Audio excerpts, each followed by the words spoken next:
அனைவருக்கும் வணக்கம். மத்திய அரசு ஊழியர்களுக்கு ஒரு முக்கியமான செய்தி. அதாவது இபிஎஃப், பிபிஎஃப் மற்றும் ஜிபிஎஃப் இவற்றுக்கான வேறுபாடும், அது மட்டும் இல்லாம மத்திய அரசு ஊழியர்களுக்கு முக்கியமாக ஜிபிஎஃப்ற்கான வட்டி வீதத்தினை அறிவிக்கப்பட்டிருக்கு. அது என்ன, அதை பத்தின முழு விவரம் எல்லாமே இந்த வீடியோல பார்த்துடலாம். ஸோ ஸ்கிப் பண்ணாம கடைசி வரைக்கும் பாருங்க. நம்ம சேனலை சப்ஸ்கிரைப் பண்ணாதவங்க பண்ணி வச்சுங்க. நம்ம சேனல்ல சென்ட்ரல் மற்றும் ஸ்டேட் கவர்மெண்ட் சம்பந்தமான ஆல் அப்டேட்ஸ் போட்டுருவோம். அது மட்டும் இல்லாம பென்ஷன் சம்பந்தப்பட்ட முக்கியமான அப்டேட்டும் இருக்கும்.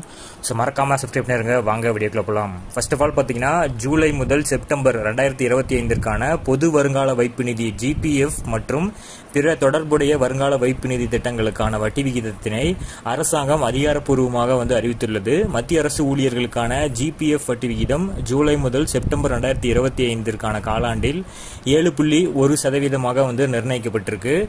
பொருளாதார விவகாரத்துறை வெளியிடப்பட்டுள்ள இந்த அறிக்கையின் பிரகாரம் இந்த விகிதம் ஜூலை 1 முதல் செப்டம்பர் 30, 2025 வரை இது பொருந்தும். நிதி அமைச்சகம் ஒவ்வொரு காலாண்டிலும் ஜிபிஎஃப் வட்டி விகிதத்தினை மதிப்பாய்வு செய்கிறது என்பது குறிப்பிடத்தக்கது.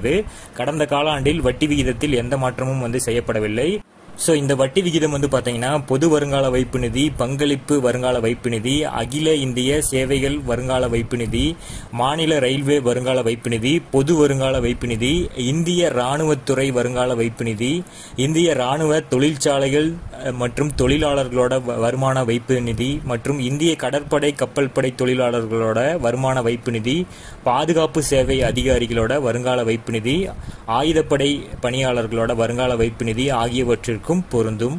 இந்த நிதிகள் பல்வேறு அரசு துறைகளால் பராமரிக்கப்படுகின்றன. அரசு ஊழியர்களுக்காக இது கிடைக்கின்றன. அரசு ஊழியர்கள் தங்கள் சம்பளத்தில் ஒரு பகுதியை இந்த திட்டத்திற்கு தவறாமல் டெபாசிட் செய்கிறார்கள்.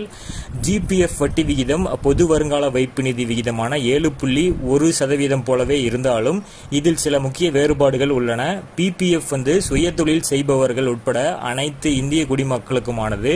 இது 15 ஆண்டுகள் லாகின் காலமாக கொண்டுள்ளது. இதற்கு மாறாக ஜிபிஎஃப் என்பது அரசு ஊழியர்களுக்கு மட்டுமே கிடைக்கும்.